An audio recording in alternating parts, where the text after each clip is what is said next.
नमस्कार साथियों, प्रताप क्लासेस कौशाम्बी की फिजिक्स के इस क्लास में सभी साथियों का बहुत स्वागत है। देखिए भाई, जो है आज प्रिज्म के इस चैप्टर में शुरू करेंगे। थोड़ा सा हमने प्रिज्म के इस चैप्टर में शुरुआत किया था, पहली क्लास प्रिज्म की दिया था।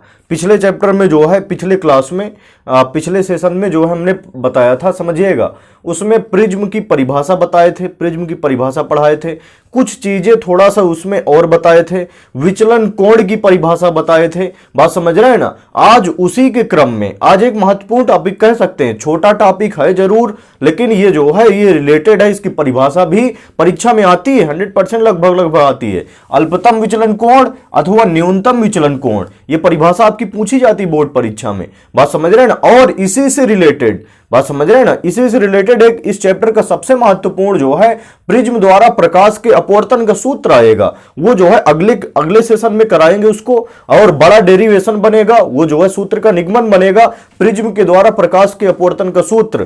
तो उसमें जो है जरूरत पड़ेगी अल्पतम विचलन कोण अथवा न्यूनतम विचलन कोण की जरूरत पड़ेगी। तो समझिए, सबसे पहले विचलन कोण की कंडीशन समझिए, तब आपका अल्पतम विचलन कोण अथवा न्यूनतम विचलन कोण समझ में आएगा। जिसको विचलन कोण समझ में आएगा उसको न्यूनतम विचलन कोण भी समझ में आएगा। बात समझ रहे हैं ना। तो देखिए, न्यूनतम विचलन कोण की परिभाषा कैसे परिभाषित किए थे, जैसे पिछले क्लास में पिछले सेशन जरूर देखिए, हमारा पिछली वाली ये जो है प्रिज्म का जो पिछला वीडियो हमने करवाया है उसको जरूर देखिए, तब जाके समझ में आएगा। मान लीजिए आपका ये प्रिज्म है और इसके बाद यहां से कोई प्रकाश किरण चल रही है, ध्यान दीजिएगा, ये कोई प्रकाश किरण है और यहां पर जो है ये आपका वायु है माध्यम, और प्रिज्म एक प्रकार का कांच होता है, तो ये कांच है। बात समझ रहे हैं ना। तो ये जो है यहां से देखिए, ये किरण वायु से चलकर कांच में प्रवेश कर रही है। तो जब कोई प्रकाश किरण एक माध्यम से चलकर दूसरे माध्यम में प्रवेश करती है तो सदैव अपवर्तन की घटना होती है, और जिस बिंदु पर अपवर्तन होगा उस बिंदु पर हम अभिलंब खींचेंगे। बात समझ रहे हैं ना। तो यहां से इस पृष्ठ पर देखिए, हमने प्रिज्म में पहले भी पढ़ाया था, प्रिज्म एक ऐसा समांगी पारदर्शी माध्यम होता है जो दो समतल पृष्ठों से क्या होता है, घिरा होता है। इन पृष्ठों को ये देखिए, ये जो प्रिज्म है, ये पूरा प्रिज्म, ये एक समतल पृष्ठ हो गई और एक समतल पृष्ठ ये हो गई, दो समतल पृष्ठों से घिरा है। बात समझ रहे हैं ना। और इन पृष्ठों को क्या कहा जाता है, अपवर्तक पृष्ठ, और इन पृष्ठों के बीच के कोण को क्या कहते हैं, प्रिज्म कोण, जिसे ए कहते हैं। कोण ए क्या होता है, प्रिज्म कोण अथवा जो है अपवर्तक कोण कहलाता है। क्लियर सभी को। तो अब यहां से देखिए, ये हमारे पास कोई प्रकाश किरण है। अब यहां से देखिए अभिलंब खींच दीजिए, तो ये क्या हो गया, अभिलंब हो गया। अभिलंब ये 90 अंश कोण बनाता है। अब देखिए यहां से जो है ये प्रकाश किरण, समझिएगा थोड़ा सा, ये विरल माध्यम से चलकर सघन माध्यम में प्रवेश कर रही है। ये प्रकाश किरण विरल माध्यम से चलकर सघन माध्यम प्रवेश कर रही है। तो जब कोई प्रकाश किरण विरल माध्यम से चलकर सघन माध्यम प्रवेश करती है तो अभिलंब से क्या हो जाती है, अभिलंब की ओर झुक जाती है। तो इसको एक्चुअली में सीधा जाना चाहिए था, इस प्रकाश किरण को सीधा जाना चाहिए था, इस प्रकाश किरण को सीधा जाना चाहिए था, लेकिन ये सीधा ना जाके, ये देखिए ये अभिलंब दिख रहा है आपका, ये क्या है, अभिलंब है। तो अभिलंब की ओर क्या हो जाएगी, झुक जाएगी। तो अभिलंब की ओर झुक जाएगी, तो ये प्रकाश किरण सीधा ना जाके अभिलंब की ओर झुक जाती है, तो ऐसे जाती है। बात समझ रहे हैं ना। और ये जो है ये प्रकाश किरण प्रिज्म पर आपतित होती, इसलिए इसको क्या कहेंगे, आपतित किरण कहेंगे। और ये प्रकाश किरण क्या है, यहां से इसका अपवर्तन हो रहा है, इसलिए इस प्रकाश किरण को क्या कहेंगे, अपवर्तित किरण कहेंगे। अब इसके बाद समझिए, यहां से फिर से आपतन होगा और ये इधर की तरफ क्या है, ये वायु है। इस बिंदु पर जो है अपवर्तन फिर से होगा, क्योंकि प्रकाश किरण कांच से चलकर वायु में जा रही है, माध्यम बदल रहा है, एक माध्यम से चलकर दूसरे माध्यम में प्रवेश करेगी। कांच से चलकर, ये देखिए ये प्रकाश किरण कांच में है, कांच से चलकर वायु में जाएगी, तो फिर से अपवर्तन होगा। तो जिस बिंदु पर अपवर्तन होगा उस बिंदु पर अभिलंब खींच दीजिए।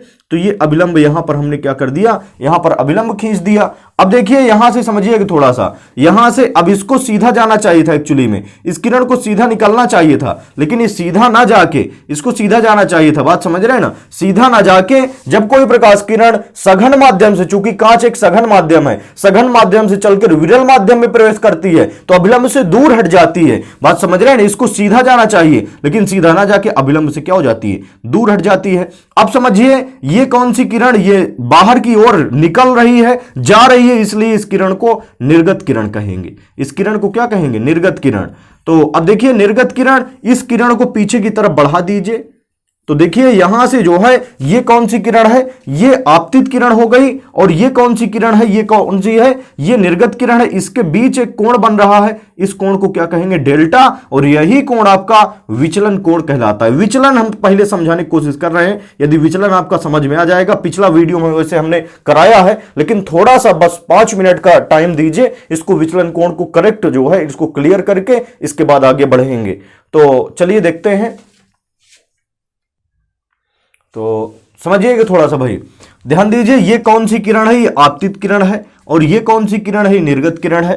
तो कहेंगे क्या, विचलन कोण की परिभाषा क्या बनेगी, आपतित किरण तथा निर्गत किरण के बीच बनने वाले कोण को क्या कहते हैं हम, विचलन कोण। अब समझिए, ये आपतित किरण है और ये अभिलंब है, आपतित किरण और अभिलंब के बीच बनने वाला कोण आपतन कोण आई, और इसके बाद ये अपवर्तित किरण है, ये कौन सी किरण है, ये वाली, ये अपवर्तित किरण है, अपवर्तित किरण, ये अपवर्तित किरण है, याद रखिए इसको, थोड़ा सा ध्यान दीजिएगा सभी लोग, ये अपवर्तित किरण और अभिलंब के बीच बनने वाला कोण आपतन कोण आर कहलाएगा। इसके बाद यहां से देखिए ये अभिलंब है, बात समझ रहे हैं ना, और ये अपवर्तित किरण है जरूर, लेकिन इस पृष्ठ के लिए ये आपतित किरण का काम करेगी, चूंकि ये इस पृष्ठ पर ये किरण जाके गिर रही है, और जो किरण, जो प्रकाश किरण किसी पृष्ठ पर गिरती है उसको हम आपतित किरण, आपतित होने का मतलब ही गिरना कहलाता है। तो यहां से देखिए ये प्रकाश किरण इस पृष्ठ पर गिर रही है, तो इसके लिए ये अपवर्तित किरण और इस पृष्ठ के लिए ये आपतित किरण होगी। तो यहां से आपतित किरण और अभिलंब के बीच कोण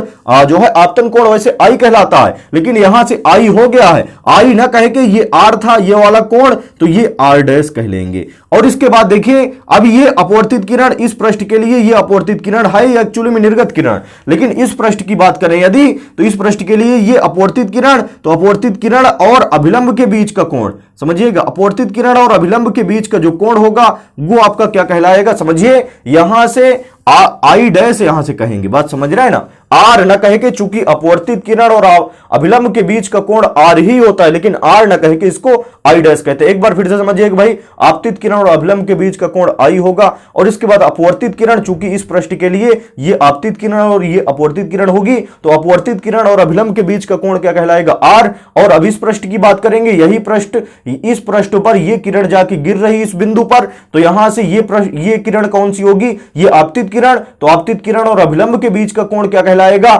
आपतित किरण और अभिलंब के बीच का कोण आई कहलाता है एक्चुअली में, लेकिन आई ना कह के इसको आर के स्थान पर यहां से क्या कहेंगे, आर डैश। और इसके बाद ये अभिलंब है ही, अभिलंब और अपवर्तित किरण के बीच का कोण क्या कहलाएगा, आर ना कह के इसको आई हो गया है, आई डैश कह लेंगे। तो अब यहां से समझिएगा भाई, हम मेन मुद्दा क्या है, विचलन कोण पहले समझना, इसके बाद अल्पतम विचलन कोण या न्यूनतम विचलन कोण समझना। तो विचलन कोण की परिभाषा क्या बनेगी, समझिएगा थोड़ा सा, आपतित किरण, ये पूरी किरण क्या है, ये आपतित किरण है, आपतित किरण और निर्गत किरण के बीच बनने वाले कोण को क्या कहते हैं, विचलन कोण कहते हैं। अब अल्पतम विचलन कोण अथवा न्यूनतम विचलन कोण की परिभाषा समझिएगा, इसको हम लिख रहे हैं, इसके बाद समझा रहे हैं भाई थोड़ा सा। तो समझिएगा, यदि आपतन कोण का मान, यदि आपतन कोण का मान धीरे धीरे बढ़ाया जाए, यदि आपतन कोण का मान धीरे धीरे बढ़ाया जाए, यदि आपतन कोण का मान धीरे धीरे बढ़ाया जाए, तब यदि आपतन कोण का मान धीरे धीरे बढ़ाया जाए, तब विचलन कोण का मान,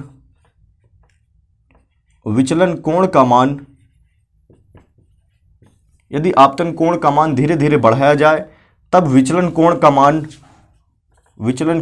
मान कम होता जाता है या घटता जाता है, विचलन कोण का मान कम होता जाता है, कम होता जाता है। और एक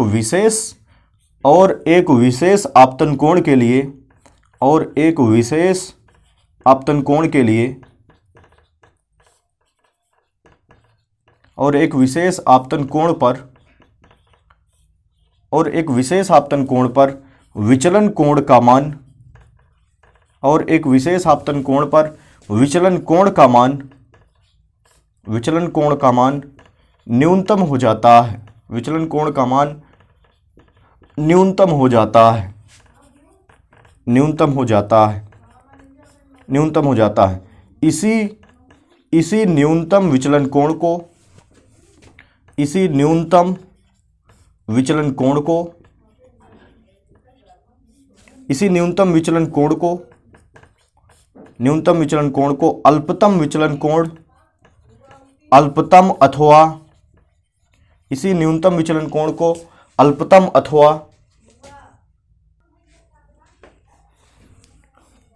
अथवा न्यूनतम विचलन कोण, न्यूनतम विचलन कोण कहते हैं,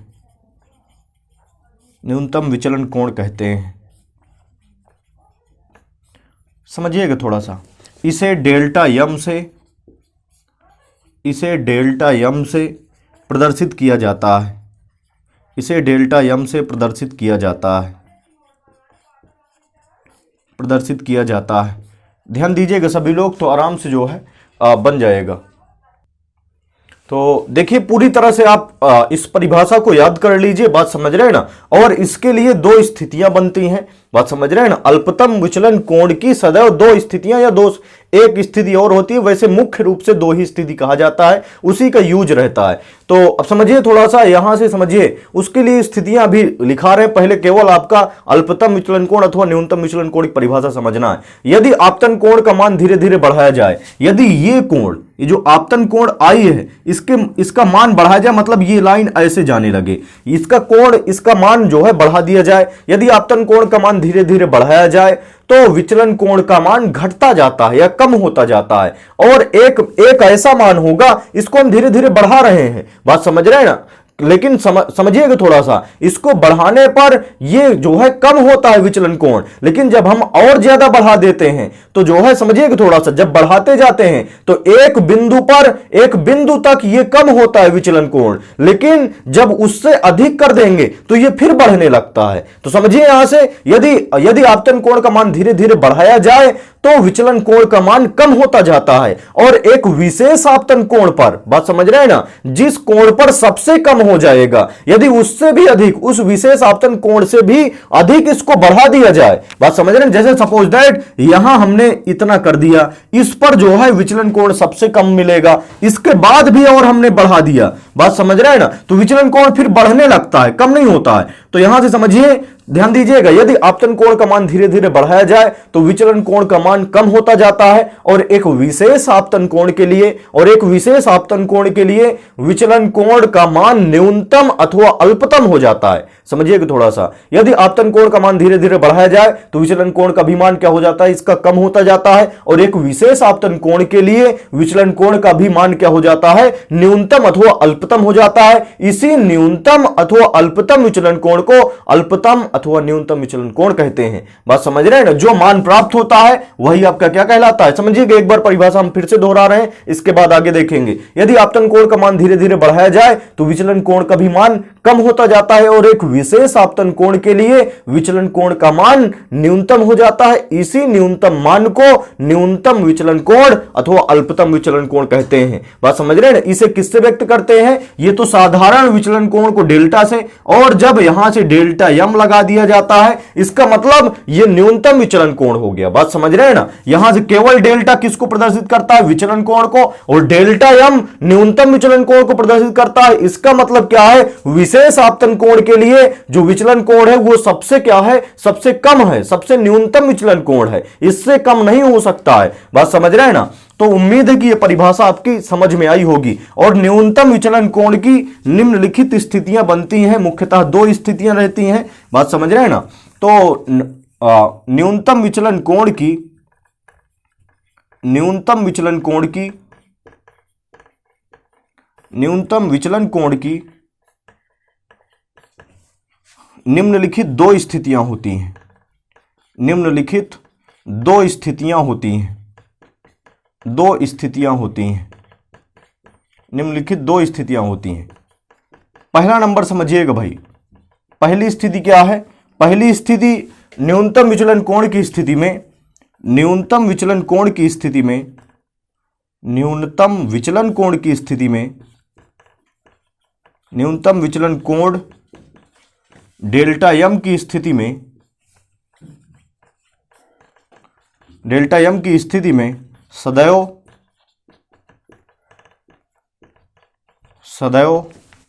आपतन कोण I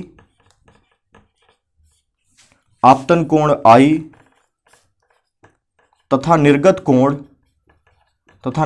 कोण I डैश सदैव बराबर होते हैं। सदैव आपतन कोण I तथा निर्गत कोण I डैश बराबर होते हैं।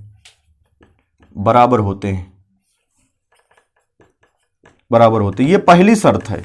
जब विचलन कोण क्या होगा, न्यूनतम होगा या न्यूनतम विचलन कोण होगा, उस समय जो I है, बात समझ रहे हैं ना, जो I है ये किसके बराबर होगा, I डैश, मतलब जितना कोण जितने डिग्री का ये बनेगा उतने ही डिग्री का ये बनेगा। तो देखिए यहां से जो है समझिएगा, दूसरा नंबर जो आपका बनेगा, पहला नंबर न्यूनतम विचलन कोण डेल्टा एम की स्थिति में सदैव आपतन कोण I तथा निर्गत कोण I डैश बराबर होते हैं। तो यहां से जो है दूसरा नंबर जो स्थिति बनेगी, ये जो अपवर्तित किरण है, बात समझ रहे हैं ना, प्रिज्म की अपवर्तित किरण,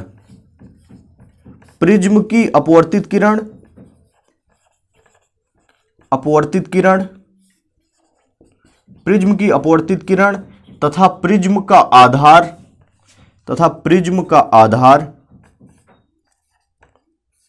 प्रिज्म का आधार सदैव समांतर होते हैं। प्रिज्म का आधार सदैव समांतर रहते हैं। ये किस स्थिति में की बात हो रही है, डेल्टा एम की स्थिति में, मतलब जब जो है कोण विचलन कोण न्यूनतम विचलन कोण होगा, बात समझ रहे हैं ना, मतलब सबसे छोटा विचलन कोण होगा। और सबसे छोटा कोण की परिभाषा क्या बताए थे कि जब यदि आपतन कोण का मान धीरे धीरे बढ़ाया जाए तो विचलन कोण का मान कम होता जाता है और एक विशेष आपतन कोण के लिए विचलन कोण न्यूनतम हो जाता है। इसी न्यूनतम मान को न्यूनतम विचलन कोण अथवा अल्पतम विचलन कोण कहते हैं। और इसके लिए निम्नलिखित स्थितियां बनती हैं। पहला नंबर क्या है, न्यूनतम विचलन कोण डेल्टा एम की स्थिति में आपतन कोण I तथा निर्गत कोण I डैश सदैव बराबर होते हैं। और दूसरा नंबर क्या है, ये देखिए, ये कौन सी किरण है, ये किरण है आपकी अपवर्तित किरण, और ये प्रिज्म का आधार है, ये दोनों आपस में क्या होंगे, समांतर होंगे। और ये कब स्थिति में, जब विचलन कोण न्यूनतम होगा। न्यूनतम विचलन कोण की स्थिति में प्रिज्म की अपवर्तित किरण तथा प्रिज्म का आधार सदैव समांतर होते हैं। प्रिज्म की अपवर्तित किरण तथा प्रिज्म का आधार सदैव क्या होते हैं, समांतर होते हैं। और पहली स्थिति क्या है, आपतन कोण I और निर्गत कोण, यहां से देखिए ये निर्गत कोण है भाई, पूरी तरह से याद रखिए, आपतन कोण I तथा निर्गत कोण I डैश सदैव बराबर होते हैं। दो स्थितियां याद रखिए, बात समझ रहे हैं। ये पूरी तरह से एक महत्वपूर्ण टॉपिक था।